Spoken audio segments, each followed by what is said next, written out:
ಅತ್ರಿ ಅನಸೂಯಾದೇವಿಯವರ ಮಗನಾದಂತಹ ದತ್ತಾವಧೂತರು ತ್ರಿಮೂರ್ತಿಗಳ ಸಾಕ್ಷಾತ್ ರೂಪ ಅಂತಲೇ ಹೇಳಲ್ಪಡ್ತಾರೆ.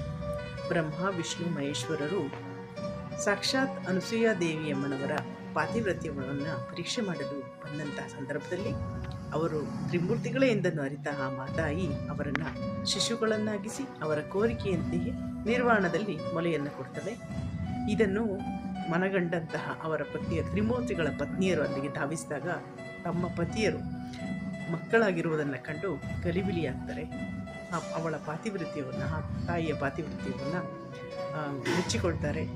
ತಮ್ಮ ಪತಿಯಂದಿರನ್ನು ಮತ್ತೆ ಮರಳಿ ದೊಡ್ಡವರನ್ನಾಗಿ ಮಾಡಬೇಕು ಅಂತ ಯಥಾಸ್ಥಿತಿಗೆ ತರಬೇಕು ಅಂತೇಳಿ ಕೇಳಿಕೊಂಡಾಗ ಅತ್ರಿ ದಂಪತಿಗಳು ಆಯಿತು ಅಂತ ಹೇಳಿ ವಾಪಸ್ಸು ಕಳಿಸ್ತಾರೆ.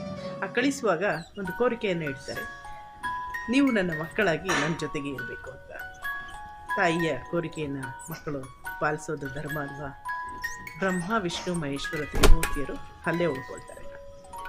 ಆಮೇಲೆ ಏನಾಗುತ್ತೆ, ಒಂದು ಹಂತಕ್ಕೆ ಬೆಳೆದು ನಿಂತಾಗ ವಿಷ್ಣು ಅಲ್ಲೇ ಉಳ್ಕೊಳ್ತಾರೆ, ನಾನು ತಂದೆ ತಾಯಿಯ ಸೇವೆಯನ್ನು ಮಾಡ್ತೇನೆ ಅಂತ. ಹಾಗೂ ಶಿವ ಮತ್ತು ಬ್ರಹ್ಮ ತಮ್ಮ ತಮ್ಮ ಸ್ವಸ್ಥಾನಗಳಿಗೆ ಮರಳಿ ಹೋಗ್ತಾರೆ.